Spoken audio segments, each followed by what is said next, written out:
สวัสดีค่ะ น้องกันไทยเช่นเดิมนะคะ นี่ค่ะมีไมค์แล้วก็จะร้องเพลง นี่ค่ะไม่เขียงแปลกๆนะคะ นี่แค่ใช้ไมค์เฉยๆแค่ใช้ไมค์เฉยๆวันนี้เราจะร้องเพลงอะไรเอ่ยฝากดาวไม่จบ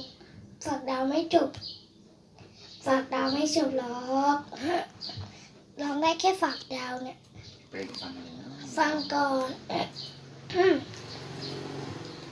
ฝากดาวบนฟ้าพี่บอกเธอได้ไหมว่าผู้ชายคนนี้มันคิดถึงแทบไม่ไหวนอนไม่หลับเลย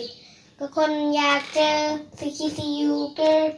ฝากดาวบนฟ้าพี่บอกเธอได้ไหมว่าผู้ชายตรงนี้มันคิดถึงแทบไม่ไหวนอนไม่หลับเล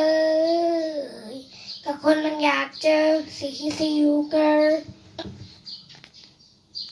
เสร็จแล้วค่ะบ๊ายบาย